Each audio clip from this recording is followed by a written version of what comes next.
So last class we saw the most part of chapter 3. There is a little bit left in chapter 3 which we will see for a few minutes, and then we'll quickly move on to chapter 4. So we started with Arjuna's question and Krishna's reply. He just dismissed him by saying there are, for karma yogis karma yoga, for jnana yogis sankhya jnana yoga, and then he just brushed him aside. Then for the most part of the chapter was all about work, those axioms of work. Then we saw the concept of yajna as an important principle of sustainability and so on. Then some ideas on leadership, and we saw one or two shlokas here. Prakriti, how we must be making choices in life based on our nature. It's very, very important. This is one issue which has been, I think, to a large extent neglected. In fact, I keep writing a monthly piece. So I've written, since I talked about it last class, I actually written one article only on this, saying why it may not be a good idea that everybody should only become an engineer and take an MBA after that. That was the theme of that article. That comes out of this idea. So there is one shloka we will see. In this, we saw a couple of shlokas. Ahankara vimudatma kartaram iti manyate. We saw that shloka last class. We'll see one more shloka in this theme. We will revisit this theme later. So let's not worry too much if we are not getting much out of it. Then the chapter ends with again a question from Arjuna. We will see that, finish the chapter, and then we will move on to the next chapter.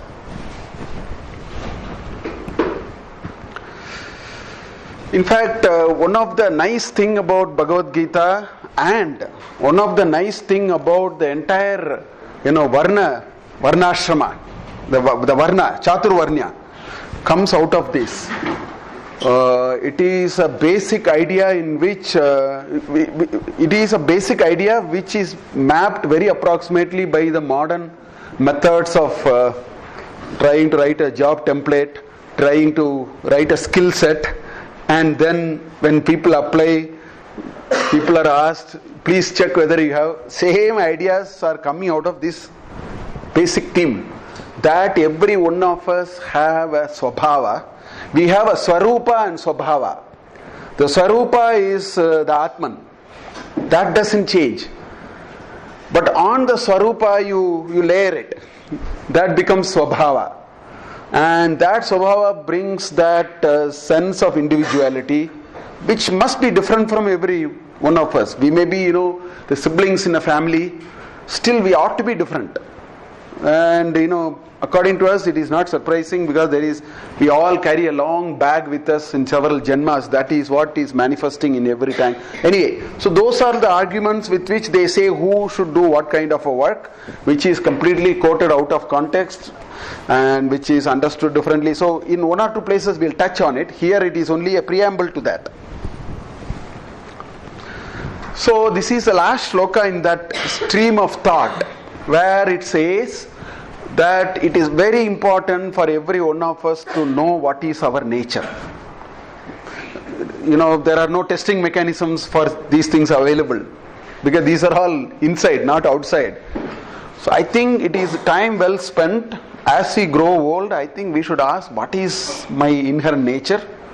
When we are students, there are pressures, so that is all fine. But I don't think you should live with that half-baked thinking and continue your life. I think there are ways by which we can little bit navigate ourselves, reclaim quite a bit from what we are doing. This is my own understanding. So what is Krishna saying here? He says, Shreyan swadharmo vigunaha paradharmat swanushthitat swadharme nidhanam shreyaha paradharmo bhayavaha. So there are two ideas. First line he says something. He says, even if in your own dharma you are a vigunaha, means you are not well equipped, you are not well endowed, you are not well prepared yet.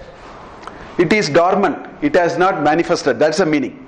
It's quite possible that my nature is something, and in line with that nature I should engage in a set of activities. I might not have developed it, but that doesn't mean that your nature is gone. That is the point he is trying to first make. So he says, even if here the word dharma is not the normal meaning of the dharma. Here dharma, actually these are all related. Prakriti drives the guna. The guna that each one of us have, there is a separate chapter 14 in which we will see it. But Prakriti drives the guna. It brings that color palette called RGB, mixes it and gives a shade of color to each one of us. And there are exactly three, Sattva, Raja and Tamas, like RGB. Exactly three, which is mixed. So Prakriti drives guna, and guna must drive karma, because somebody is very oriented to thinking. Somebody is very oriented to working with people. Somebody is very oriented with, gets excited with a few other things in life. So somewhere these others cannot find it. It's important we find it for ourselves. It is important we must first recognize that each one of us have something which is very unique. Today it is all herd mentality. Put everything and paint it with a simple brush and say all of us must walk through the same path. I don't know how this idea came, and he seemed to be buying that idea anyway. Whereas Prakriti will drive guna, guna drives karma, and that karma has its own dharma. So when he says Swadharma, he is going this deep. He says your dharma is aligned to the karma that you must be doing, and the karma that you must be doing must be aligned to your guna, and the guna is aligned to your Prakriti that you brought. These are all behind all these stories. So this dharma is not that dharma shastra dharma, it's not that meaning. That's why I thought I'll just put this, because they are all related to one another. So what he is basically saying is, even if you are not fully developed, vigunaha is without guna. In other words, you don't see it in full expression. Even in that case, that is better. Try to be there, because you are going to sooner or later going to discover your best. If you stay course. That's the point he is making. So Shreyan Swadharmo Vigunaha Paradharmat Swanushtitat. It looks like we have picked up some skills which is not inherently my nature. We seem to be doing well, and so therefore maybe we think that's the way to go. Krishna says no. Even if you picked up something which is not aligned with your nature. Now I was wondering, why is he saying it, or how will it show up? So I was actually thinking, before writing that article, I was actually thinking about it, and finally the way I resolved it is, in life, there are two things possible. One, we can become wealthy, or we can become successful. There are two things. Now both need not at all go together. Sometimes it may go together, but there is no perfect correlation between being successful and being wealthy, because being successful is a matter pertaining to your swabhava. You will feel successful only when you do things which are aligned to your swabhava. You are aligned to your wavelength. In other words, you tune to your wavelength, if I have to use a word like that. Whereas one can be wealthy. That is this part. You can use paradharma and swanushtitat. So that is why it is quite possible, because wealthy is a matter pertaining to manas, buddhi, indriyas and all those. Whereas successful does not belong to that. Successful belongs to the heart.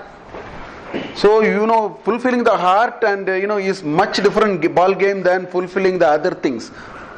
So success is very different from being wealthy. I think today's formula is here. People say become an engineer, you will definitely get a job. You do an MBA, there is every chance that you will get a reasonable job. It's not about job. It is about, are you satisfied at the end of the day?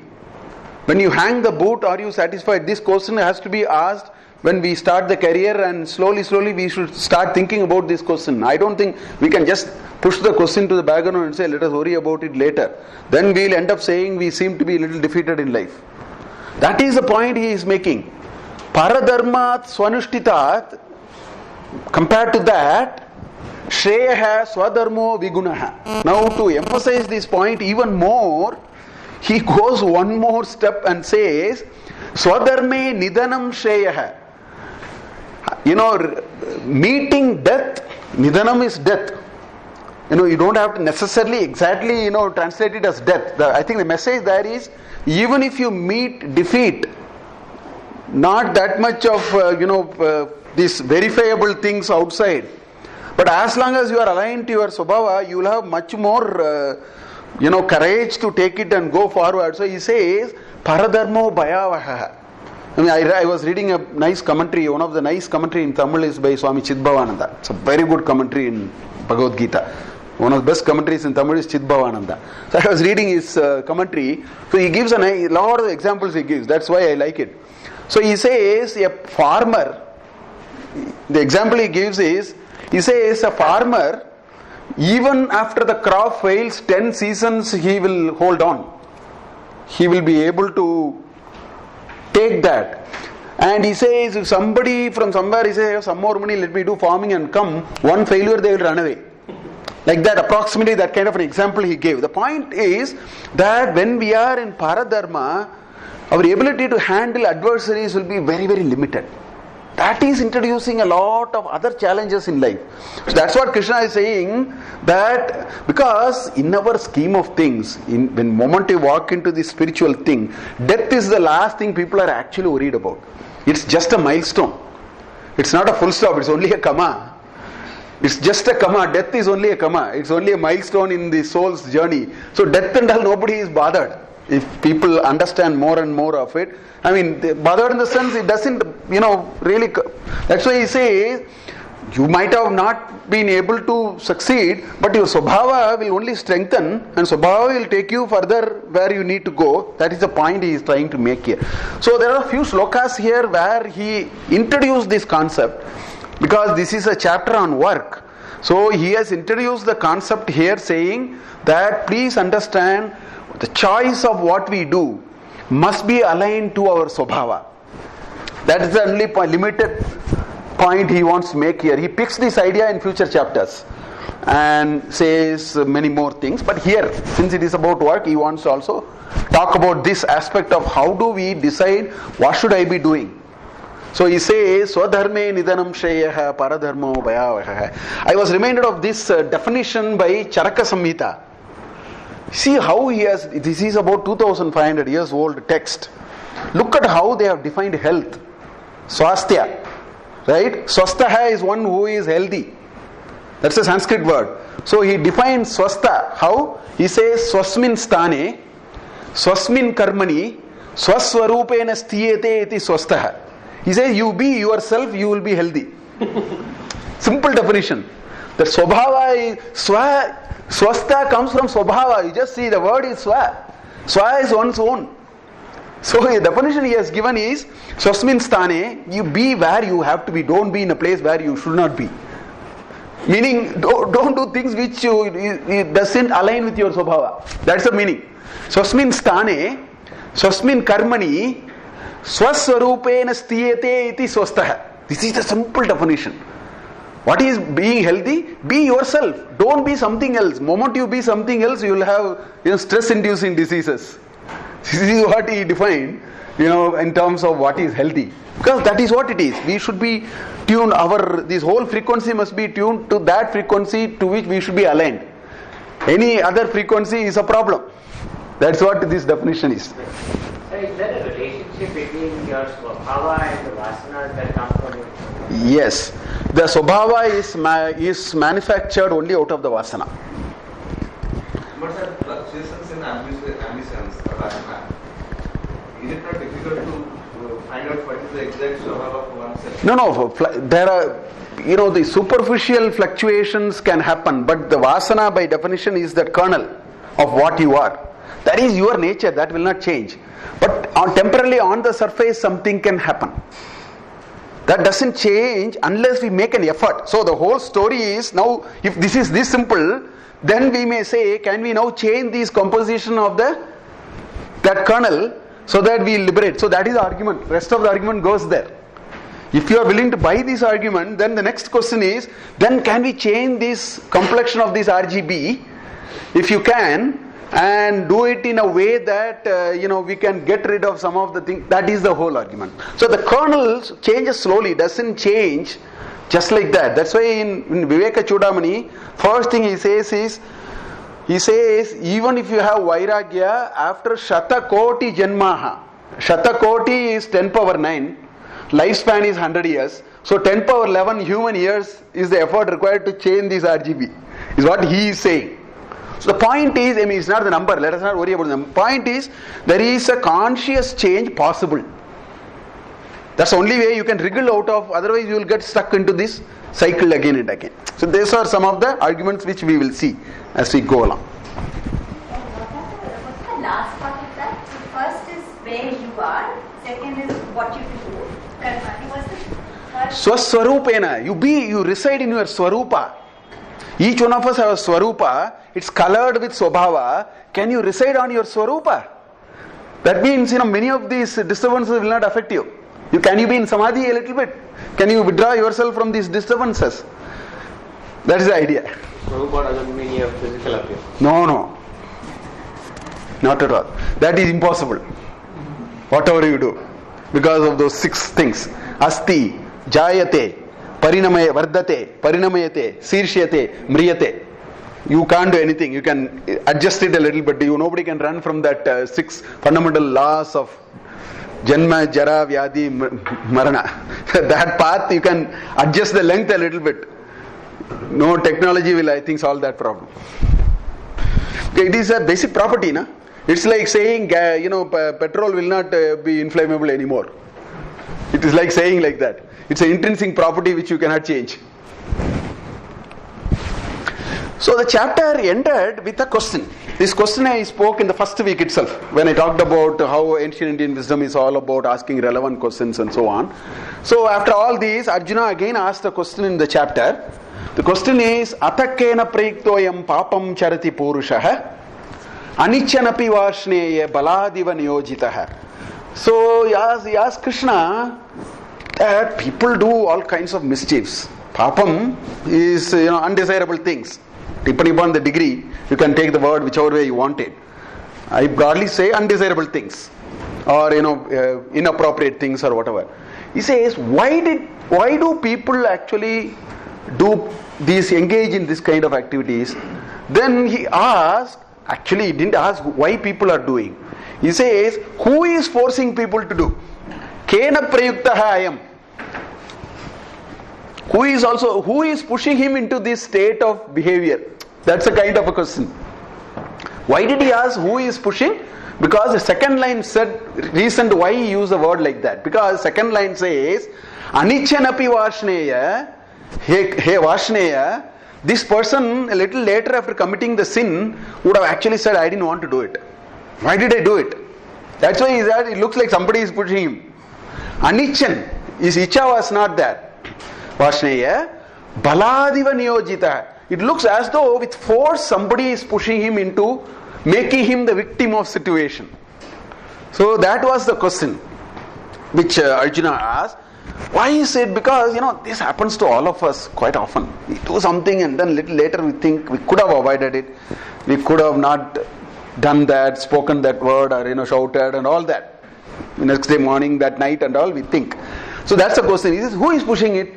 What is the motive force which is actually making it happen? That's the question which he asked. For which he actually gave an answer. Sri Bhagavan Vacha. He said, Kama Yesha, Krodha Yesha, Rajoguna Samudbhavaha, Mahashanaha Mahapapma, Vidhi Yenam Iha Vairinam. So Krishna actually replied by saying, there are 2 fellows who are responsible. So you ask for one person, I will tell you 2 people.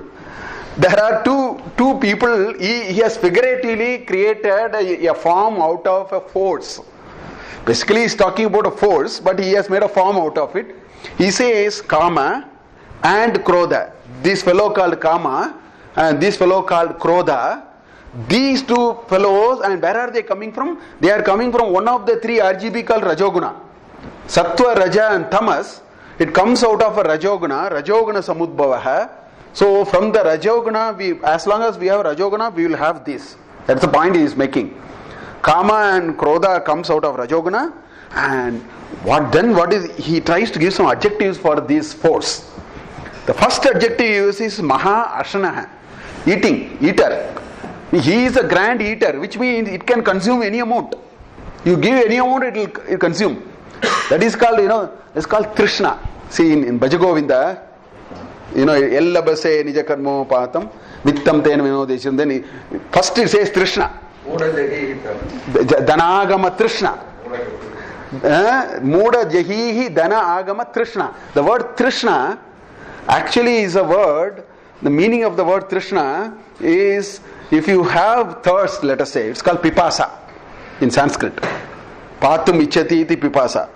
If you have Pipasa, will you drink 1 cup, maybe 2 cups? You are so thirsty, you will drink a liter of water. Finished. Bubuksha. Bhoktum Ichati iti Bubuksha. It's called hunger. How much can you eat?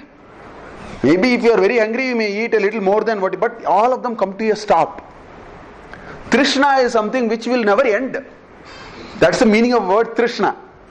So this is Mahashana, it is a Trishna. That's why the South Pole expedition of India is called Trishna. That's a good word.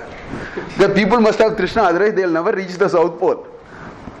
So our expedition was named Trishna actually. The South Pole expedition. The word Trishna means unending desire.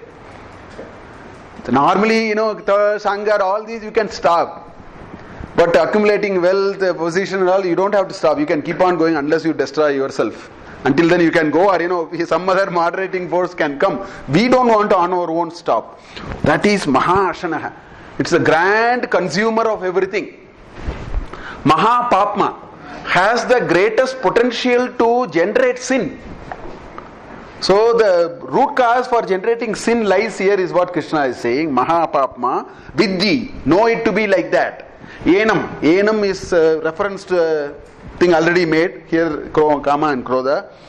Vairinam. They are the greatest enemies. Vairi is enemy.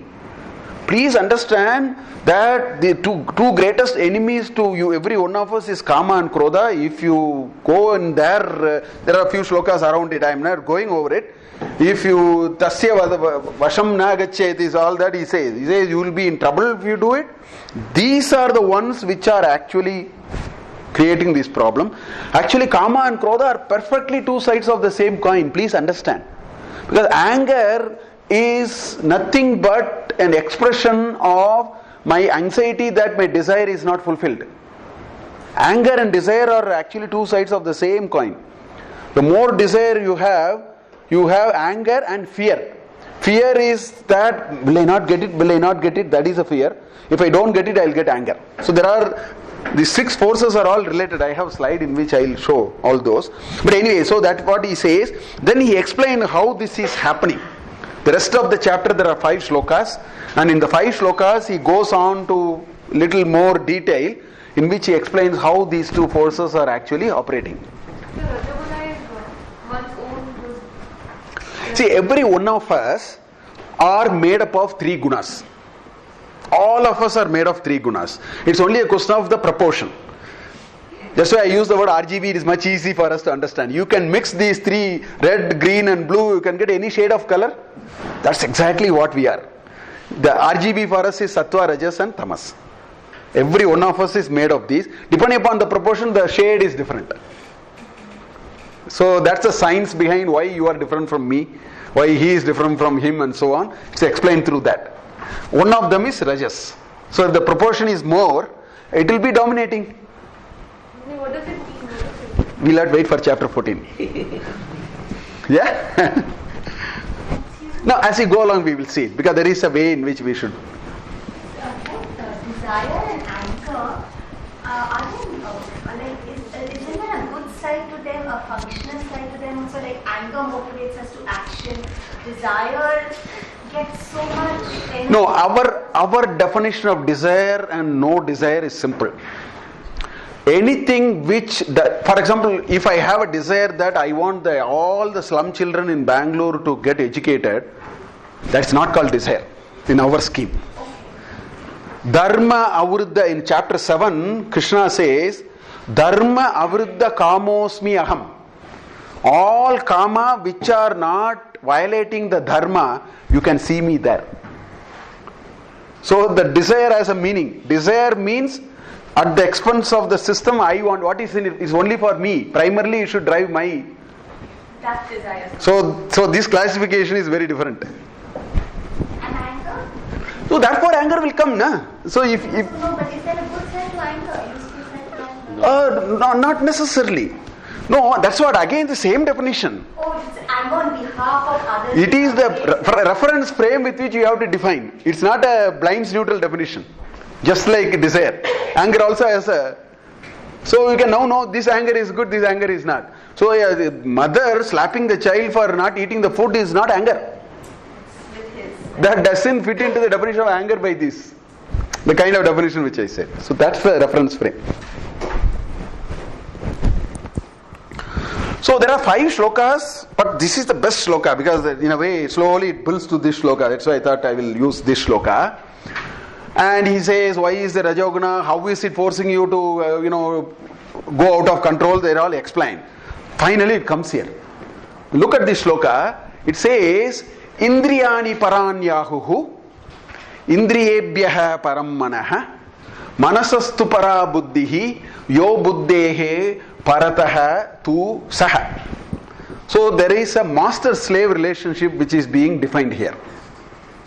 It says, Indriyani paranyahuhu. Compared to this body, Indriyas are better or higher order in a way. Better. Indriyebhyaha, compared to the Indriyas, Manas is better. Manas is called a super Indriya. That is why to think that we need eye to see is actually a very primitive idea. Eye, if it is there, you can see. If you don't have eye, it doesn't mean that you have lost your sight. We all don't know. So, we can't understand it. But I have had this experience with some of my very close friends in IIT Madras. One of my friends was a blind teacher who took PhD with me. And I had this experience all the time I spent in IIT Madras. 7 years, I was in 5-6 years, I was in IIT Madras. Once a cricket match is over, he explained far better than I can explain. What happened, we used to discuss that, this happened, this catch was dropped, or something we discuss. The precision with which he describes is far better than me. So it doesn't mean necessarily, so Manas can do all that. That's why while sleeping we switch off all the Indriyas and use the super Indriya called Manas, with which we dream, which we run, we fight with somebody, we deliver a lecture, we talk to someone, we catch a flight and go somewhere. Everything we do. We use all the Karma Indriyas and Jnana Indriyas by switching it off by using Manas. That's why Manas is a super Indriya. So compared to Indriyas, Manas is better. That's what Krishna says. Then he says, compared to Manas, Buddhi is better. Buddhi is powerful. Okay?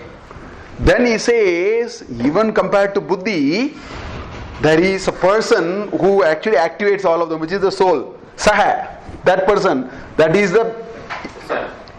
So why did he explain it?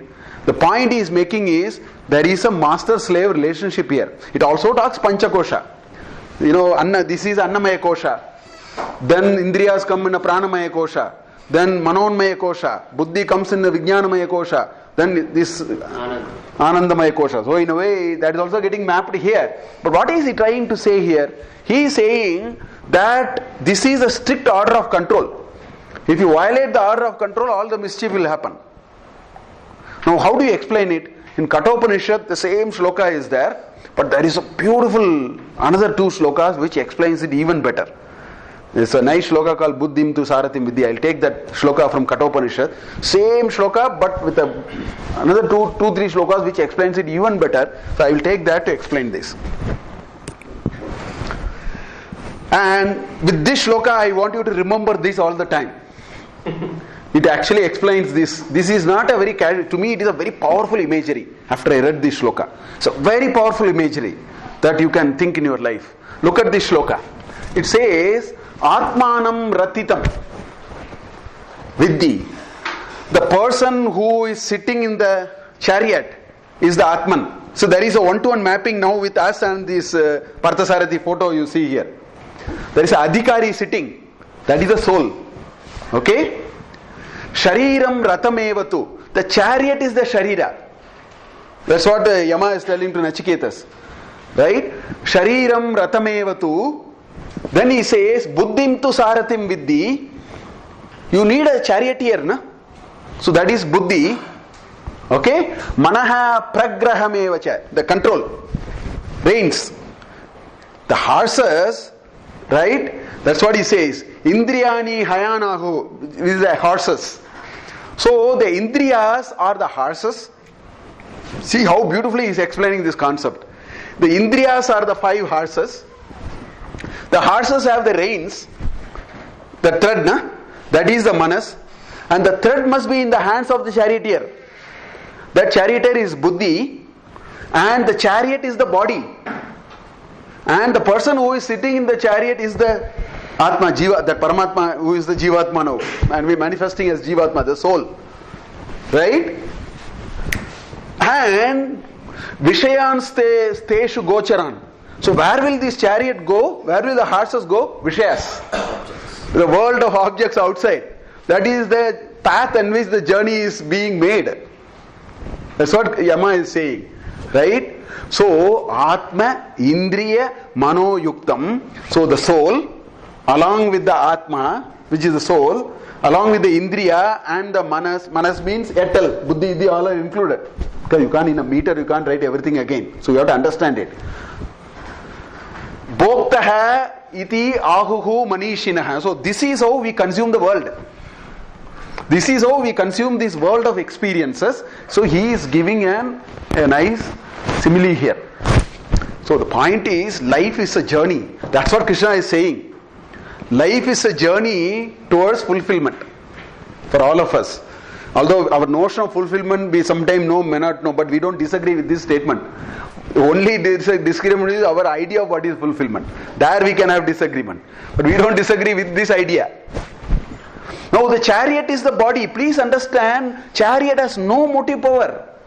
That's why when the prana goes, this body is actually good for, you can't even raise your hand. No? You can't even say, when there is a good smell, you can't even raise your eyebrow. The motive power is not, it has to be wired and energized. This is just that is exactly, the chariot cannot run by itself. Chariot does not have motive power. Right? The horses have the motive power. So this Indriyas is going all out. All the time thinking, Sankalpa Vikalpa Manam Manaha is what I said. Think about past or think about future. Never be in present. So in yoga and samadhi, what are they doing? They are making you stay in present. Simply that's what yoga samadhi is all about. Yoga samadhi is all about staying in present. Because the moment you go to past or future, manas is active. That's the meaning. And manas is active only through the indriyas. So the horses are the motive power for this system. Right? It's not in the chariot. Now the reins are in the manas, but the question is, who should keep these reins? That is why the previous shloka is important. That's why this master-slave relationship is brought. If you leave the reins to the reins itself, if you leave the indriyas to the manas itself, in fact, if your manas is gone, you become a lunatic. I mean, there is a mental. Then in the horses will go haywire. That is the first level. When you don't even have the reins, these 5 horses can go in 5 different directions and tear you apart, and then you will be very, right? That's the first thing. Second thing is, you say there are reins, but nobody wants to hold the reins. Again, it is an uncontrolled running of a different kind. The only way you can control it, somebody must hold it. That is why buddhi is better than manas, is what it is saying in this shloka.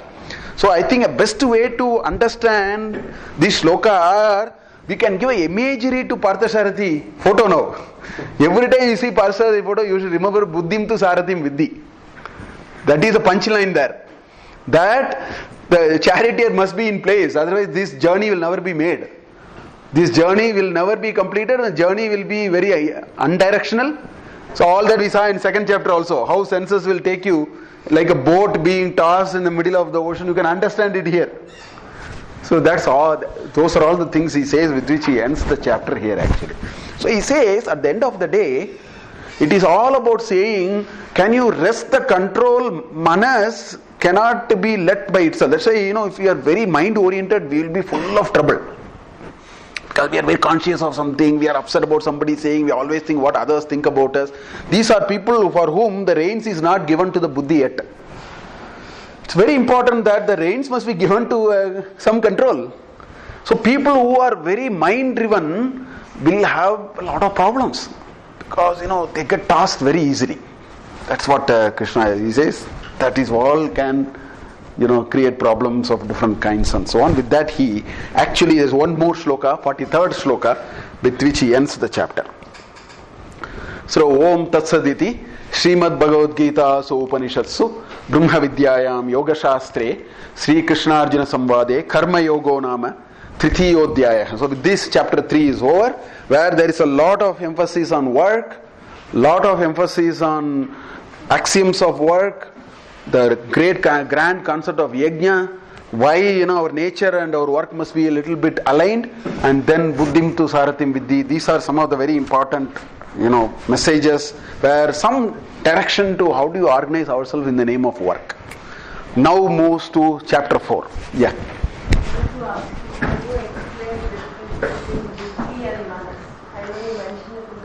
Yeah. So I'll again go over it. First of all, these are unlike physical and physiological, pathological organs. They are not organs. First of all, they are concepts. So first of all, we have to be very clear about it. So we can generally say buddhi, we can touch here. Heart we can touch here. The heart and the buddhi that we are talking in this does not necessarily map to that. Anyway, we'll keep it there.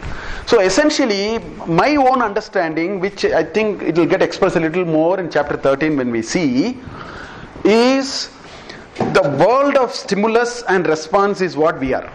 If you are not responding to the world outside, that means all karma has come to a samadhi.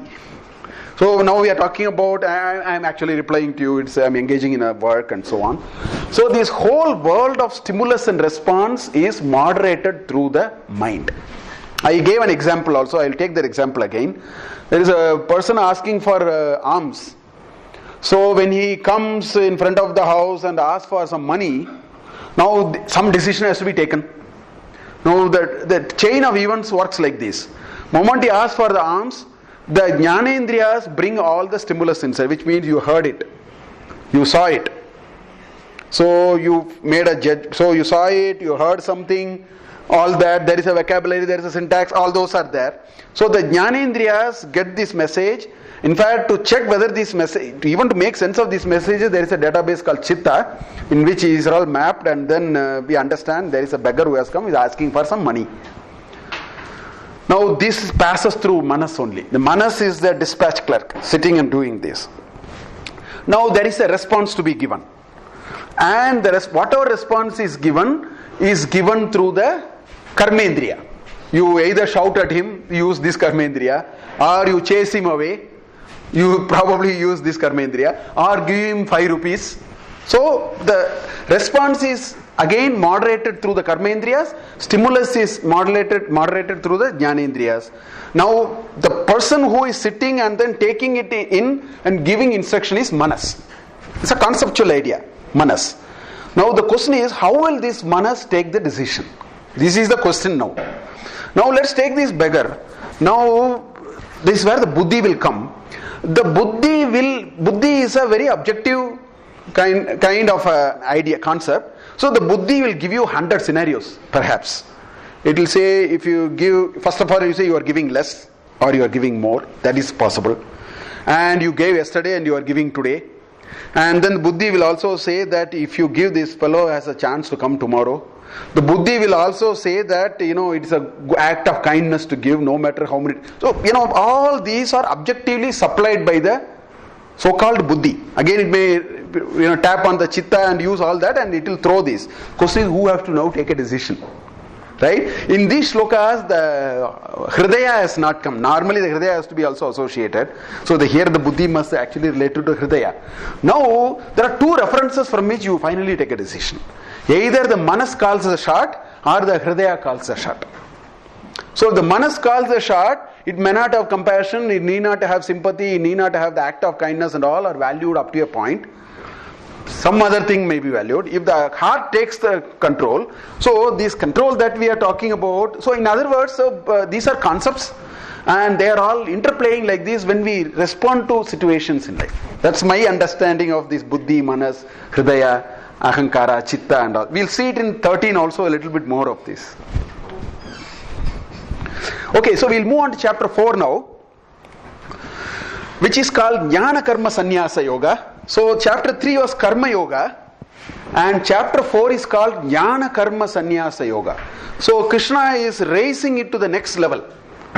He talked about Karma Yoga, then he brings, this chapter is all about pristine beauty of knowledge. This chapter is all about the power of evolution. What? Every one of us will evolve. Nobody can stop from evolving. So this is also indicating that to us, that when you do work, you must rise your own level, not in terms of salary, that is one part of it. You rise yourself as a self, you have to rise. That's why in chapter 3, in the fifth shloka, he said, Na karmananam anarambat naishkarmam purushaha ashnute. That's the idea. You do work, you will evolve. You will become much more evolved. What is that evolution? That is showed in chapter 4. Chapter 4 makes very important transitions in Bhagavad Gita. The first important transition is Krishna completely distances from himself from Arjuna. Up to chapter 3, we never had a clue of what Krishna and Arjuna were simply talking like cousins. Whereas in chapter 4, first thing Krishna did was, he said, I am not your cousin anymore, I am actually Sakshat, avatar of God. He distances himself dramatically. Chapter 4 starts like that. So there is a discontinuity in the flow of the role, discontinuity in the perception of the role. So Krishna reveals himself not as the cousin of Arjuna, but as divine incarnation. Yada yada dharmasya, grand shloka is here. Avatara Purusha Mahima is here. Chapter 3 focused on the need to engage in karma and yajna. Chapter 4 again talks about karma and yajna, but a much different plane. It takes the same concept of yajna to a very different plane. That is the evolution I am talking about. We have to evolve. We can't be doing the same thing again and again. We have to go to the next level. So here it talks about karma and yajna, but at a much higher plane. So yajna will be discussed here again. There's a good chunk of discussion. And there are very interesting ideas of how do you get joy of work. First it is talking about work, now it is about how do you discover joy out of work.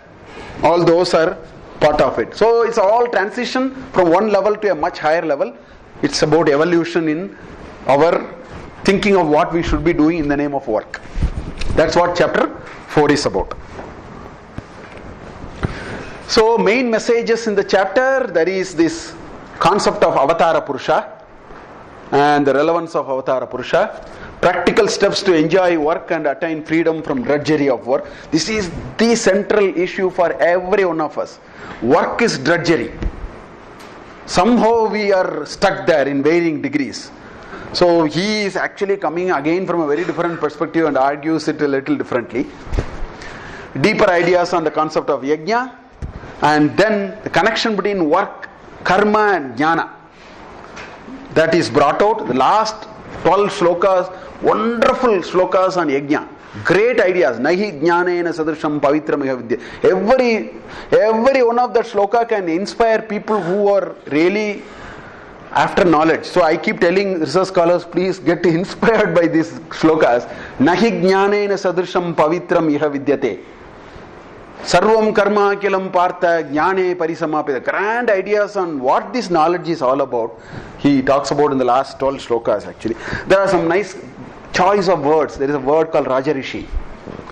And that's a very, very important, we have to understand this word Rajarishi. In common parlance we use it in a particular way. Actually Rajarishi means Rajanamscha Rishayascha. You should be able to have power and you should have spirituality. Such people can be much better administrators. You should have equal measure of power and spirituality. Power without spirituality is useless. Spirituality without power is also useless. So Rajanascha Rishayascha. The Rishi brings the spirituality and the Raja brings the power. So a Raja Rishi is one who is married these two. Janaka was a great example. Greatest shining example is Janaka. His kind of spirituality and his power is unparalleled. Both go well. So those concepts are there. There is a beautiful concept called Jnana Tapas. Bhagavaha Jnana Tapasa Puta Madbhavam Agataha. In the 10th sloka there is a beautiful sloka. We'll see some of those. And then Ye Yatamam Prapadyante Tamstateva Bhajamyaham. Unity in diversity. People can come whichever way they want to come. I am available. It's a grand statement here. This is the essence of our living in this country. That's why in this country you can have any number of gurus, any number of isms, any number of gods, any number of viewpoints on what is right and what is wrong, because that is the reality. Reality is that. Don't do something which is unrealistic. Each one of us will evolve in our own way and go there. Ekam Sat Vipraha Bahuda Vadanti. That's a famous statement in Rig Veda. The path is one, but knowledgeable people utter it very different ways. Ekam Sat. Sat is Ekam. Vipraha Bahuda Vadanti. But they describe it in many different ways. We tolerate it very well. Very comfortably we can tolerate. That's what Krishna also is going to say here. We'll see some of those. Varna. Chaturvarnyam maya sishtam gunakarma vibhagashaha. Tasya kartaram apimam vidhi akartaram avyayam. There is a shloka, 13th shloka in this chapter. So this is how the chapter is structured. Again, this has 42 shlokas. Chapter 3 had 43 shlokas. This has 42 shlokas. The first 12 shlokas are roughly, I will put it under Avatara Purusha. This notion of God, reaching God, all those are part of the first. So the first block is Avatara Purusha Mahima, roughly. Then you have the second block in which it talks about how do you discover joy of work. There are some 12 principles he talks about, right? And that is part of this. Then the higher level of yajna. In chapter 3 we talked about yajna as a mechanism by which we share, we partake jointly, give and take, yajna, sishta, amritam, parasparam bhavayanta, all those we said. Here he takes it to a very different plane of yajna. And then the grand finale to the chapter is beautiful shlokas on knowledge, jnana. So that's how the chapter is structured. Okay. So first thing that Krishna does is he creates a massive discontinuity in the minds of Arjuna. Look at the first shloka in the chapter. Shri Bhagavan Vacha Imam Vivasvate Yogam Proktavan Aham Avyayam Vivaswan Manave Praha Manuhu Ikshwakave Abhravit. So he says, suddenly he says to Arjuna, you know Manu? I taught Manu yoga. That's what he is saying. He is saying, Imam Yogam, this yoga, which I am now a little bit talking to you, Imam Yogam, Vivasvate Proktavanaham. I told to Vivaswan. Vivaswan is actually, sun god. So he says, I told to sun god first. Vivaswan in turn told it to Manu. See, we are all from Manu. That's why we are called Manavaha. Manukula Jataha Manavaha. Our source of this creation is Manus. There are 28 Manus and so on. Right? So he says, I told to Vivaswan first, Avyayam, without any missing anything in full. I told, first of all, I told to Vivaswan. Vivaswan told to Manu. Manu told to Ikshwaku. So this itself, Arjuna will be now very confused. Here is Krishna standing and telling something. Then he says, Evam parampara praptam. So this yoga, this concept of yoga which I taught at the beginning of this creation to Vivaswan, parampara praptam by whom? Raja Rishayoho viduhu. So these great Raja Rishis, generation after generation it was handed down. Parampara praptam, they have learnt it over time. Then he says, Saha kalena iha mahata nashtaha yogaha. Now you know what has happened, it is corrupted. Mahata nashtaha. So he says, I told all this before everything started, and it was generally being, handed down. But now we have reached the stage in which the knowledge of yoga is completely lost. That's why this dirty war, and we are all standing in front here. That is the point he is making. We have lost our value systems. So it has been completely lost. That's what he says. And Adi Shankara's commentary says, what is this, how did it get lost? He says, we had a series of, kings who were Durbalan and Ajitendriyan. People who cannot conquer their senses. So they were just slave of their senses. What we talked in chapter 3. Buddhim tu Sarathim Vidhi was last. And Durbalan, nor they had this physical courage and strength and all that. That's how Prapya Yogo Nashtaha. That's his commentary of that. But anyway, the fact is, Krishna started the chapter by saying, several thousand, millions and millions of years I have told, and to Rajarishi, that's lost over a period of time. And then he says, Bhaktasi. In the next fourth sloka, he says, you are my friend, you are my Bhakta. You are not only my friend, you are my Bhakta, therefore I will tell you now. So that's how he starts this whole chapter. In the third sloka. So now Arjuna is quite confused. And immediately Arjuna asks this question. Arjuna uvacha, Aparam bhavato janma, param janma vivasvataha. Vivaswan was born, I don't know, I can't even set a clock. You were born much later, Aparam. You got your birth, so he is seeing him as a cousin. He is in that frame of mind now. He is saying, you are, it's a very analytical thinking. He is saying, you are with me, you are born, I can tell you the date of birth. You are born now, and now you are bluffing me something. You are telling, and Param Janma Vivasvataha, it's all much before Vivaswan's birth happened. Katam yetat vijaniyam tvam ado proktavaniti. You are now telling me you told at the beginning. How do I know it? In other words, he is asking, are you getting smarter? What are you trying to get at? So anyway, let the humor be on one side, but please understand there is an important reason why this must happen.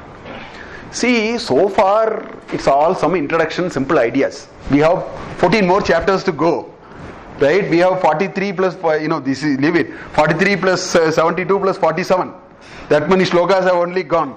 90 plus 72, 162 shlokas. There are remaining, 538 shlokas to be discussed, which are all heavy ideas.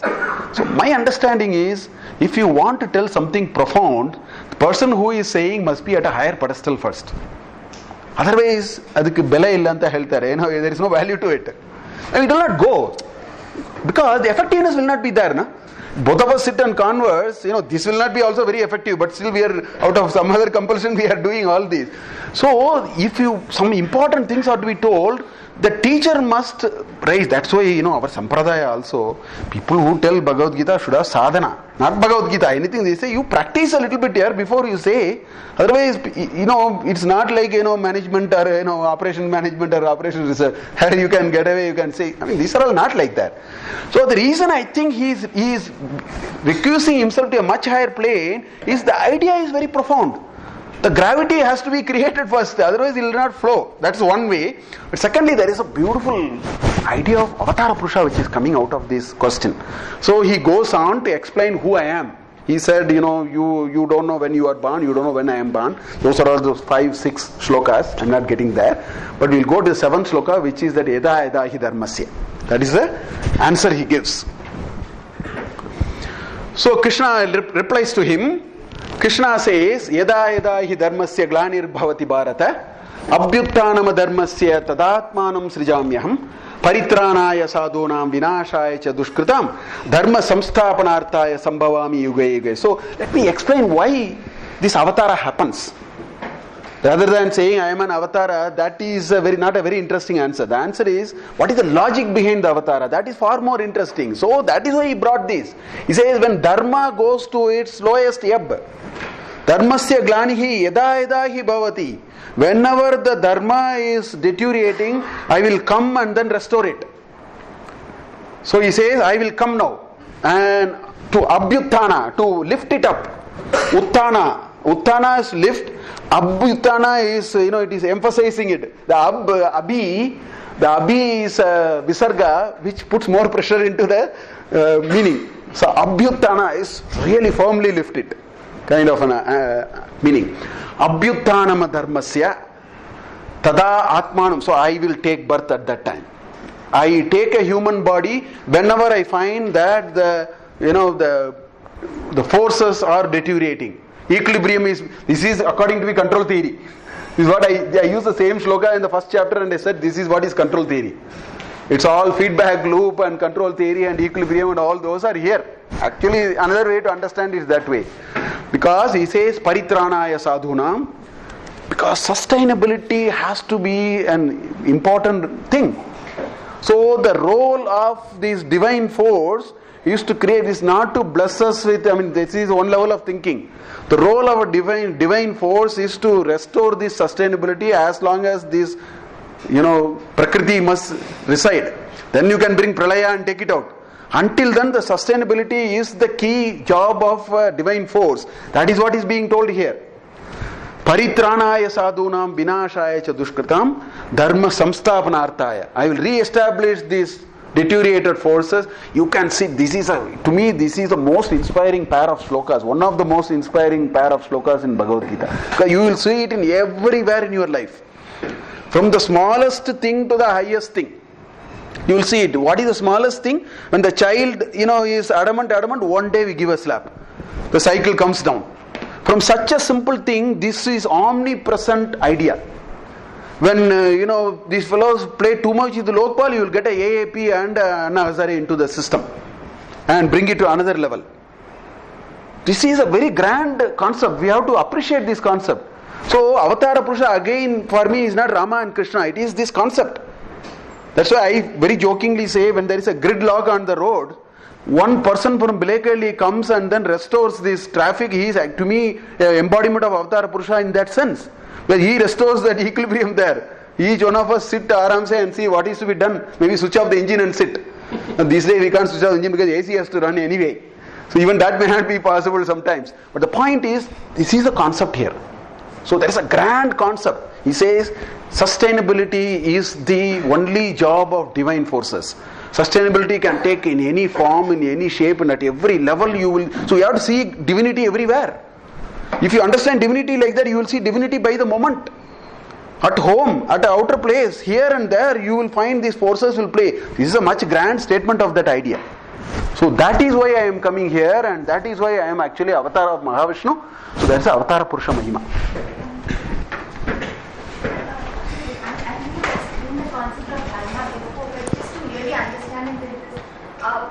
So is dharma like a movement in line with divine will, or is it a static state of equilibrium? No. Dharma, a very nice definition of dharma is dharayate iti dharma. A beautiful definition is that. Dharma is one which will sustain. Behold, support the system. That's called dharma. And no direction in life, just sustainability. Sustainability has no direction actually. And we can actually assume that if it is not in line with divine will, it will anyway not be sustainable. That's the only Dharana dharma. That is the definition of dharma. Dharma is one which is, which means, if we understand dharma like this, overall it will be sustaining, but there may be a lot of opposing forces. Yeah. That is possible now. We understand this system. That is the big thing. So there may be, once that wave becomes much more, the wave of wickedness is more than what is sustainable, then you have to do, so this is a typical control system idea actually. That is what it is. Dharana dharma. That's why dharma avriddha kamosmi aham. He says desire which will not destabilize this cardinal principle of sustainability, I am okay with that. That's what he says in chapter 7. Dharma avriddha kamosmi aham. Krishna says, I am in that. You see me there. He says, rasopsa kaunteya. The sapidity in water, you have to see me. Don't see water as 2 molecules of hydrogen and 1 molecule of oxygen. That's the end of the story. Because we will have no respect for this nature's creation if you see it as chemistry. If you see sun as a inert set of gases, it's illogical because this sun rises and 6 billion living creatures comes to life. How can an entity which makes 6 billion creations to life can be having no life? It's a simple logic. So chemistry, physics and all, we have to keep it at one level. Avidya. Otherwise, we will not appreciate the larger thing. But there is one more aspect of the eternal Narayana, the eternal being always be together. It says, I remember, you don't remember. That's another Bahuni. The Janmani Vyatitani. The eternal aspect of Narayana. The previous shloka on this is that actually. So there are two more shlokas, then comes this beautiful shloka. It says, so this Avatara Purusha, how do I recognize that? How do I reach God? These questions are all related there. So there is this beautiful shloka, it says, Vitaraga baya krodaha, manmaya mam upashitaha, bhagavaha jnana tapasa puta madbhavam agataha. So there are very interesting things. It says, Vita means without. Vita means actually without. The Sanskrit word Vita is without. Without raga, baya and krodha. He has used only 3. Actually what he means is the Shadripus. See, this is how we have to read scriptures. Particularly when a scripture is in a metrical form, in a poetic form, we have to supply a lot of meaning to it because there is a huge constraint of writing something. That's why interpretation is very, very important. Because this can have only, these are all Anushtup Chandas. There are exactly 8 here if you see. Vi, ta, ra, ga, ba, ya, kro, daha. 8. You can't put one more than that. Exactly 8. This is 4 and 8, 32. Man, ma, ya, mam, u, pa, shri, taha. Exactly 8. So we have to, that is where the interpretation is. So here, raga baya krodha is not raga baya krodha. I have a slide in which I put all the ripus. Shad ripus, there are 6 plus 3, 9 terms which we know. They are all to be understood here. Package. It's all put together actually. We have to understand it because you can't write all of them here. You say those who are beyond these forces which are challenging us every day in our life, those who are beyond this, manmaya mam upashitaha ananya chintayanto mam ye jana paryupasate tesham nitya abhiyuktanam yogakshayam mahamyam. 22nd shloka in chapter 9. This idea is so beautifully explained in second half of this Bhagavad Gita. So manmaya mam upashitaha, we think of me.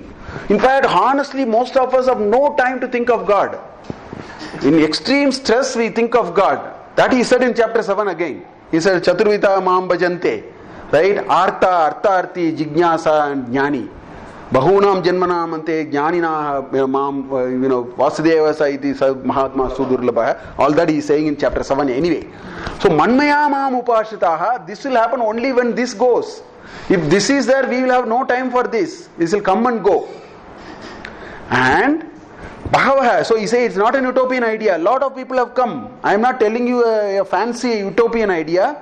Bhagavaha, madbhavam agataha. A lot of people have come to me, come unto me. Become like me. Right? Madbhavam agataha. How did they come? Jnana tapasa. They were purified. Putaha. How are they purified? Through what is called Jnana tapas. So tapas has a slightly different, very clear meaning. So Bhagavaha Jnana tapasa puta madbhavam agataha is what he says. And so what is this Jnana tapas? First of all, what is tapas? And then what is Jnana tapas? We'll see a little bit of that. Before that, see, all of us are subjected to these 9 forces. There is a word Shadripuhu. Right? That's what frequently said. The Shadripus, I have put it in yellow color. Kama Krodha, Lobha Moha, Mada Matsarya. That's the way they use it. In one stretch, these 6 words. But we also use Bhaya, Dvesha and Raga. These are the 9 words which are all the negative forces which we are subjected to from time to time. These are the 9. The question is, how does it happen? In fact, all of them starts here. That's why Buddha also very strongly talked about only this. He said desire is the root cause of everything. Na? That's what the Buddhist... That is a fundamental prescription. So when kama is there, that's why Sangha Sanjayate Kamaha. We saw those two beautiful slokas in chapter 2. Sangasteshu upajayate, Sangha Sanjayate Kama, Kamat, Krodaha, Krodat, Buddhi Nashaha, all that Pranashreti. They are all related to this. Kama, when it gets stronger, that when the strengthening force is developing, then we'll graduate into what is called raga and moha. These two words, if the desire is a little superficial, it sometimes evaporates, it's there and goes, that's one. If the desire gets stronger, when the strengthening force is much more, then we have to use moha and raga. The delusion will happen. It has to blindfold you. It has to blindfold your buddhi, which is the nitya anitya vastu. Vichara is with the buddhi. No? Buddhi is very objective, analytical system. You have to switch it off, and you will switch it off only when you are overpowered by kama yesha, krodha yesha. That's a rajoguna samudbhavaha. That's a sloka we saw just now. So it will become moha and raga. And moment we have come here, if somebody has reached this stage in something, the first indication is your ability to discriminate is switched off. We saw it in chapter 2 only in that. So moment you have switched off your ability to discriminate, then three things can happen. You will have a lot of inconsistent behavior which belong to three categories. First is behavioral response. Lobha and Matsarya, jealous and Maisari. These are behavioral response to something. Right? So I call it as behavioral, Lobha and Matsarya. Or you can churn your mind much more strongly. You can churn your mind so strongly, your mind can really create the havoc. It's called Mada. The only way to control it is ulta. You have to ulta the word Dhamma. That is exactly the opposite meaning. Dhamma is mind control. Mada is uncontrolled mind. The word is exactly reversed, the meaning is also reversed. So, Mada. That Mada only actually drives this. This, you get inebriated state. That's the word to use. You are in a state of inebriation. Once you have lost complete control, either you strongly apply this force, or you get into physical. Shout and hit and all that. That's all, krodha, bhaya and dvesha, which are all you show it externally. These are all you don't show it externally. You do it schemingly. Matsarya and Lobha, it's one level interior. Whereas Krodha, Bhaya and Dvesha is much more direct. They are also direct, this is much more direct. So what is this Jnana Tapas? Jnana Tapas is a mechanism in which we should be able to get rid of all these. So I am using simple engineering principle, law of conservation of energy. I breathe out 1 million times a day. This is the total energy available, and if so much energy goes on it, what is available is only available for good work. That's one way to understand yoga hai karmasu kaushalam. So how does efficiency improve? Yoga will take all these energy and put it into productive things. Use a simple engineering argument also you can understand. Jnana tapas will increase your efficiency. Let's say yoga hai karmasu kaushalam. That's a very efficient way of doing work, is have a little bit of control, little bit of. So all this energy, how do we control it? Or what is the mechanism? That is called tapas. Tapas is a very, very, very important requirement for all human beings. Animals cannot do tapas. Plants cannot do tapas. Inanimate objects cannot do tapas. Tapas is in the exclusive domain of only human beings. Nobody else can do it. So what is this tapas? And we are talking of Jnana tapas. Matsarya is jealousy, envy, being very envious. So what is tapas? Tapas at a very fundamental level is actually the expression of the free will. Human beings is the only one which has free will. Nobody else has free will. Animals can respond only to a programmed piece of knowledge called instinct. When it is hungry, it has to eat something. When it is not hungry, it can perfectly coexist peacefully with a lion, can peacefully coexist with a deer. Nothing will happen. Animals respond, they can't think. It's called the sixth sense, na? The free will, you may call it a sixth sense or whatever. So, what is tapas? Tapas is actually an expression of this free will that human beings have to evolve. Evolution is the domain of only human beings. Nobody else can evolve. In all other cases, the evolution is programmed. Tree will become a worm, amoeba will become a worm, worm will become a mosquito, mosquito will become a four-legged animal. These are all pre-programmed. They have no karma, no vasana, they are not responsible for what has happened, so you can't really make them responsible. That growth is actually unimodal or monotonic. Moment you become a human being, you actually enter into a new game called snake and ladder. So you can actually become a human being. From human being you can become a worm also. If you want to know how you can become, read Chandogya Upanishad. Detailed things are available there. So only human beings have a snake and ladder game. Below that, it is only a game of moving forward. So how do we then make a choice? That is called tapas. Tapas is a free will. It is a mechanism to endure. You can endure for purity. In fact, if you want to make a lot of money, you need tapas. The correct word used is tapas. You need to do tapas. If you want to win a cricket match, Indian players must do tapas.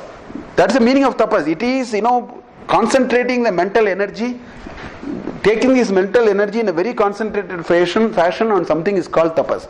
So to even materialistically prosper, we need tapas. But here, generally people say use the tapas for spiritual evolution. Because with material evolution, you may be destroying yourself. You may not be growing, you may be growing outwardly, but as a Bhakti, the Bhaktitva will get destroyed. So don't use tapas for materialistic things, although one can use it. That is what all Ravana, you name all Asuras. What did they do? They used tapas and got everything for the wrong reason. For getting whatever you want, for getting anything you need tapas. That's the idea. So that's what it is. It is actually a struggle. Struggle in the sense, it is a constant effort on a chosen thing and move on it. That only human beings can do. Nobody else can do. Only human beings are endowed with that. That is called free will. And that is called tapas. Another way to understand tapas. So the old snake and ladders, have you seen? The traditional snake and ladder thing is called Vaikuntha. Yeah. Each snake had a Paramapada. It's finally the 100 is Paramapada. Yeah. So they use the game to explain that idea also. That's what Ravana did. Every 2000 years he plugged one of his 20,000 years he did penance. Tapas. Huh? You equate tapas with free will.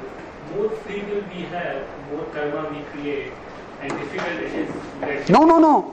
Free will can help. Free will is the only variable with which you can escape from the karma. Because it's a choice you are making. Na? If you make the right choice, you will not get karma. Between bad karma, bad tapas and good tapas. How do you? So whether you increase your vasanas or reduce your vasanas, that will dictate. Who tells you that? Buddhi, man, who tells you that? What is bad tapas or good tapas? Well, it is buddhi which tells. It is the heart and the mind which has. So these tapas, if somebody can engage in tapas to become spiritually better, my understanding from the earlier discussion is the propensity for the heart to win over the manas is much higher. The moment you cross that threshold, the karma will be on a shrinking. Until then, it will be an expanding cone. After that, it can become a shrinking cone. So it is. You have to consciously. You have to feel that this is a way to do, and you have to organize your behavioral patterns. So it's a whole lot of things. It's a mental energy. Tapas is all about mental energy. And when the buddhi, in a very neutral way, puts the choices. First, how do we actually get convinced these kind of choices are. So knowledge helps us. The knowledge helps us to make those choices. They say Shravana, Manana and Nididhyasa helps us. Because it clarifies it, repeatedly when you think about it, perhaps this is the way to do. Slowly that changes happen. The process is slow, but we only can do it. There is no external help available. And that help, greatest help God has given us is this idea of free will. And say, now you go and play with that. Now you decide where you want to go. In fact, in chapter 5 there is a beautiful shloka. He says, na karma palam, na kartrutvam, na karmani, na karma palam, na srijati prabhu, sobhavastu vartate. Krishna says, don't put anything to God. In a common parlance, we say all that. The conceptually clear idea is you are responsible for what you do. Don't put it to elsewhere. See, Vivekananda, I keep saying this. Vivekananda was asked by one person, why is God so unkind? Here is this person who is having all inflicted with all kinds of diseases. He is pauper. These kids are not able to eat. This fellow is enjoying money. Cannot God distribute evenly? God does not have a heart or doesn't have a fairness? So Swami Vivekananda replied, smilingly he said, heavens will open and pour. If you prepare your ground, you will grow cash crops. If you don't prepare your ground, you will actually spend in cleaning the weeds. So he said the problem is not there. Do you prepare your ground? If you prepare your ground, you will get benefits out of it. If you don't prepare your ground, you will invest cost on it. Incur cost on it. So the point he was making is, don't point there, point here. You only brought it. We only facilitated the whole game. That's a kind of a thing. So this process is a slow process in which we will have to keep thinking about it. Just to sort of build on that, so like tapas by concentration, we can actually get things, and there seems to be a lot of focus on this whole thing now in the popular literature to get materialistic things through tapas and focus. And my understanding is that, but to get it, we need to have the karma to get it. So we can, if we do tapas on materialistic things, we are also using up our karma to get that thing. So in a way, we are impoverishing the good karma that we might have. Correct. The best way to understand is, that's why these stories are all wonderful stories. Just read Vishwamitra's story. In a story fashion, they have actually communicated that very powerfully. He spends 10,000 years and then acquires some strength, then puts it into, not necessarily a good use. It's like a battery charge. The battery discharges again. So it's all free will. You invest, you take, invest, take. So that story actually communicates that. God is quite neutral. God will give you whatever you want. Yeah. Heavens will open. This is a grand example. Heavens will open and pour. You decide whether you want to prepare your ground or not, and don't complain about, I am not getting my farmer, the next door farmer is getting a lot of cash crops. I am only spending money on de-weeding it. You think about it. That's the best example. In fact, my definition of God is one which in its dictionary there is nothing called, somebody is powerful. In fact, sun, all these are expressions of God. Sun will not be less scorching in Chief Minister's house and more scorching in your house. Cyclone will not be more powerful in your house and less powerful. In fact, all acid rains are in the US. You pollute air and the acid rains are happening in California and all those places. Nature is blind, it will just pour. So the effects are all very large scale and blinds neutral. That's the idea. So what is this tapas? Another way to understand tapas, it is actually a psychological refinery. Think about a refinery. You go and see a petrochemical plant. Reliance, Jamnagar refinery for example. What happens in a refinery? You have crude. Now, the petrochemistry is a big science by itself. You can refine crude and get some 250 products and maybe another 500 byproducts. It's a massive thing which we know, a little bit we know here and there. Now, take one stream of thought. Crude has only potent value. It has no actual value. It has only potent value. Refine it. And at the very low level of refinery, I am taking one path. There are many paths like this. I am taking one path. Little bit you refine it, you may get kerosene. Kerosene has a certain power, certain value. Refine it even more, you get gasoline, which is petroleum. And their octane values are higher, their combustible properties are higher, you refine it more. You refine it even more, you get what is called ATF, aviation turbine fuel, which has more power. But you refined more, you got aviation turbine fuel. Refine it even more, you will get rocket fuel. Rocket fuel is even more powerful. So the point is, what is this refinery doing? Refinery is taking crude things and then puts a process, energy and a mechanism by which you make value out of it. So tapas is exactly a psychological refinery. We get all kinds of muck from outside. That's the truth. The stimulus that is coming from outside is all like crude. The choice is ours to refine it or not to refine it. In common parlance also we say his thinking is refined. We use a word like that. We say his thinking is more refined. What do we mean? The psychological refinement, tapas is happening a little bit. That's called tapas, na? In fact, chapter 18, chapter 17, he talks beautifully about Vanmaya tapas, Sarira tapas, and there are 3 types of tapas he talks about. Huh? What is the third one? No. In 3 types of tapas. Manasika, Vak, and Sarira. 3 types of tapas. So it's all about refining ourselves. So that is, this is the only way we can raise above the animal level. If we switch off the refinery, we can compete only with animals or only this Indriya oriented thing, enjoy. Sensory organs, you put all gadgets around and all the time enjoy everything that is possible. Right? In fact, as I was reading Swami Ranganathananda's book, very clearly he has written, and I agree with him. He says you will miserably lose the match with the animal when you want to enjoy sensory organs.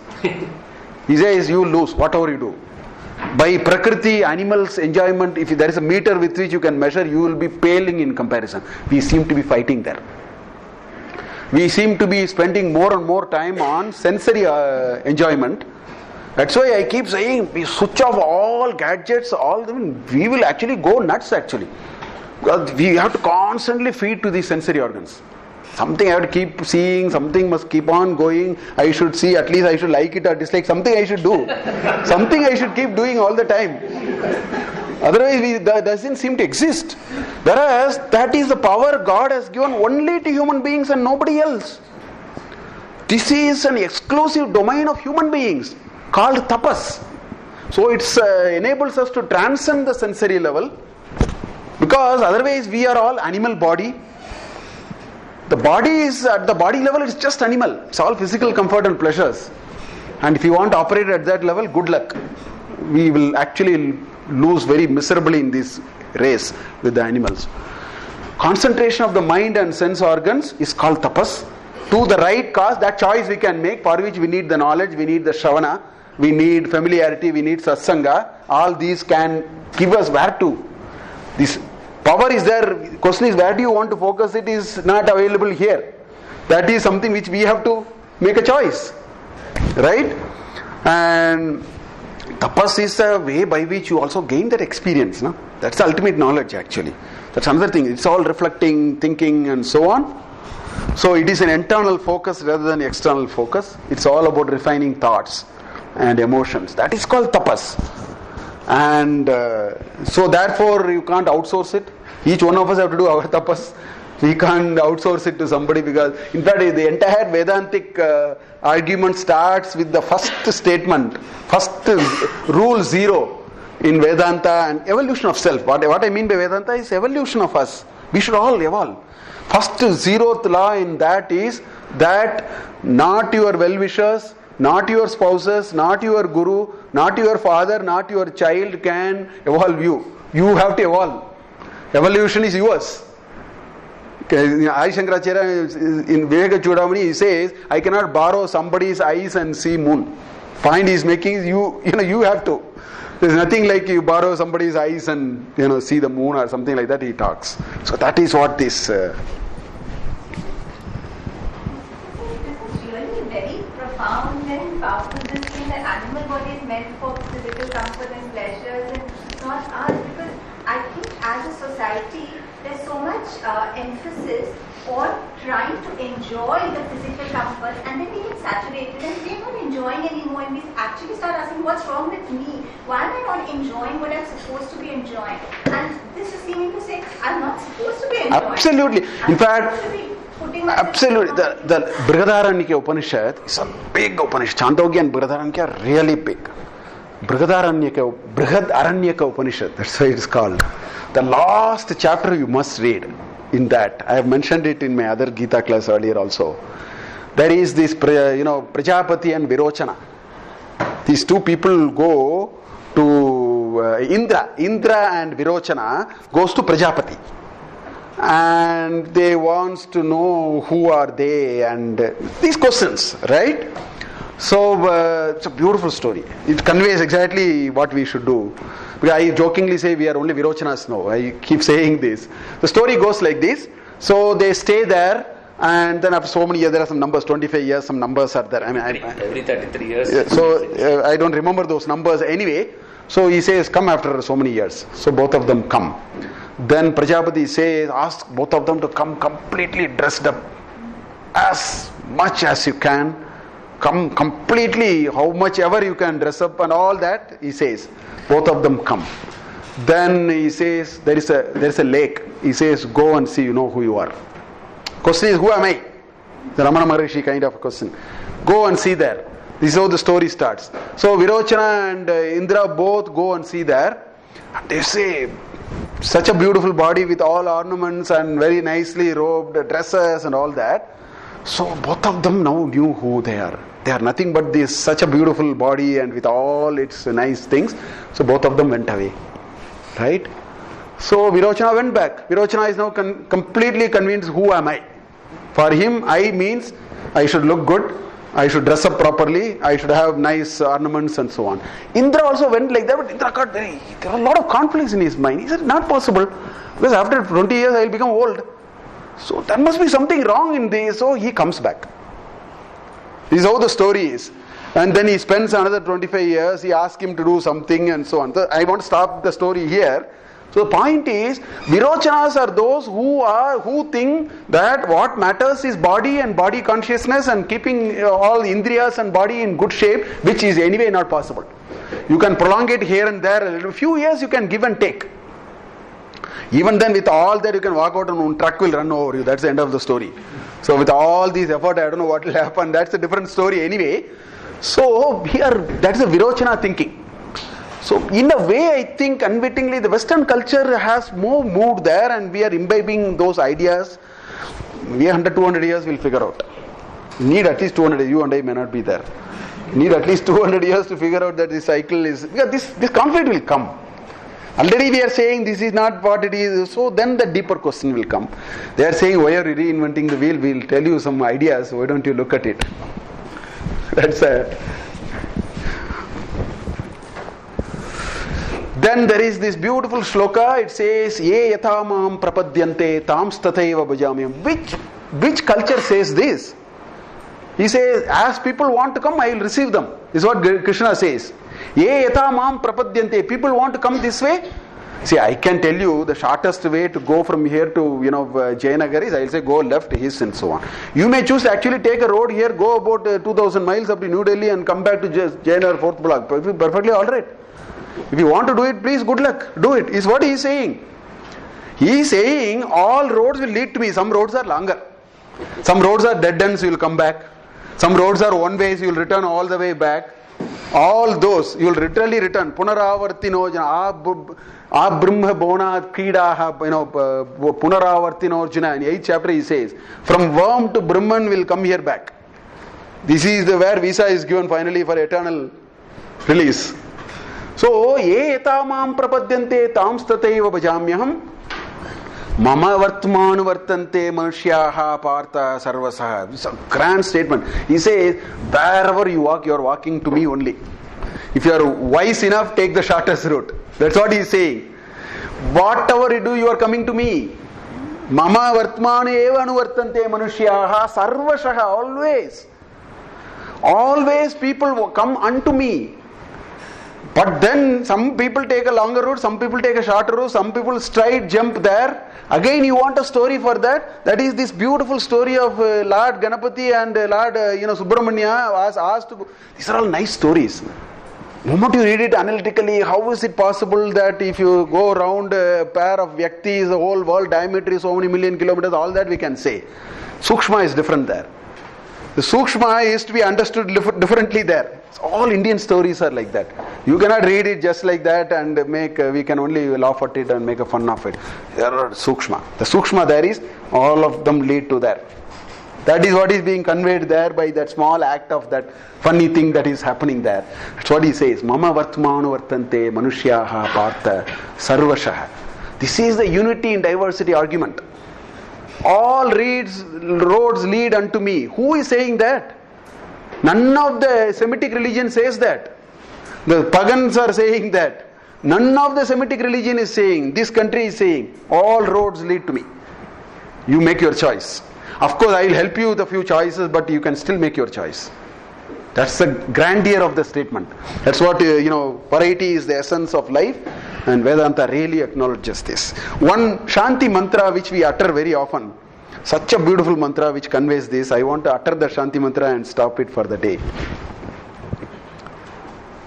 This is what we utter quite often in many of our things. Yam Vaidika mantra drisha purana Indram yamam matarishvana mahuhu Vedantino nirvachaniyamekam Yam brahma shabdena vinirdishanti Shaivayamisham shivayityavochan Yam vaishnava vishnuritistuvanti Buddhastatarhanniti bauddha jainaha Satsriyakale cha sikka santah Shasteti kechit katichit kumarah Swamiti mateti piteti bhaktya Yam prartayante jagati shitaram Sayeka yeva prabhuhu advitiyaha. You know what this is? Such a beautiful shloka. It says Vaidikaha, all those purohits, they see God in mantra. For them they see God in mantra. Mantra drisha puranaha. Those who have so much of this thing for Purana, they see in Indram, Yamam, Mata, Rishwan, these are all the Vedic gods, Puranic gods. For them God lies there. That's what the first line says. Second line says, Vedantiniha. Those Vedantins see God in Anirvachaniya, formless. Nirguna Upasana, Saguna Upasana, no Lakshmi, Saraswati, nothing. Vedantins are pristine, Anirvachaniyam Ekam. And they use the word Brahman. The Shabda called Brahman is all God. That's what they say. Vinirdishanti, they point to God like that. Then what does it say? Shaivayamisham Shiva, all Shaivites say Shaiva is the God. Shaivayamisham Shiva ityavochan Yam Vaishnavaha Vishnuhu iti stuvanti. So all Vaishnavites say God is Vishnu, which is fine. Then it says Buddhastatarhanniti Bauddha Jainaha. All Buddhists say the God is Buddha. Satsri Akal, that's what Sikh will say. Sikhs will use that. So Satsri Akaleti cha Sikha Santaha. Then some people say Shasta, Dharma Shasta. Some people say Kechit, Katichit Kumaraha, Subramanya. It's called, Kaumaram. Right? Or somebody will say Swami. Somebody will say Mata. My mother is God. Pita is God. Bhakti, with Bhakti, these are all Bhakti movement where they see God in a form. Form can be parents, form can be Saguna Upasana of some God. They are all there. Yam prartayante jagatish. It doesn't matter what you worship. That's how the Shanti mantra ends. Yam prartayante jagatishitaram saha ekaha eva. Whatever you do, in forms and shapes, let it be anything. He is one. Prabhuhu, he is the Prabhu. Advitiyaha. There is no duality there. What a grand statement in this Shanti mantra. We utter it in many of the things when we get together, we utter this at the end. This is. I think the person who wrote it was Mahabaleshwar Bhatta. I think I have a book. I'll not check that. These are all a group of Sanskrit pieces RSS people have put together. No, I would say this is from Satyarth. Possibly.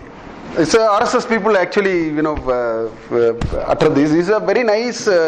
What better way can we really understand, express that oneness? That is the charm of this. That's what Krishna says. Ye etamam prapadyante tamstataiva bhajamyaham mama vartmanu vartante manushya partha sarvasha. We'll stop here and continue with the 12 principles of joy of work and all that next class. Thank you.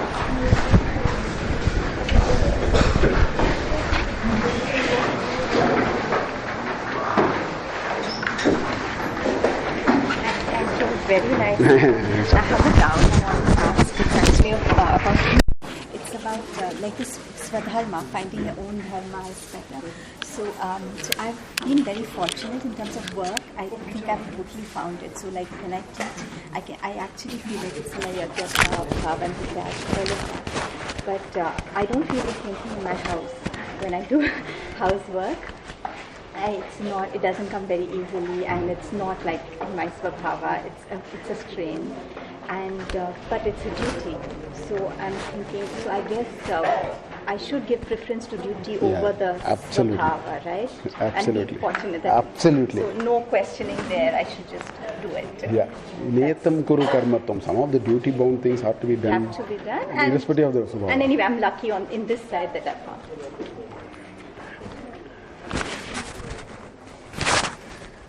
So I sent you only sent this thing, I have invited you into this thing. You will get a...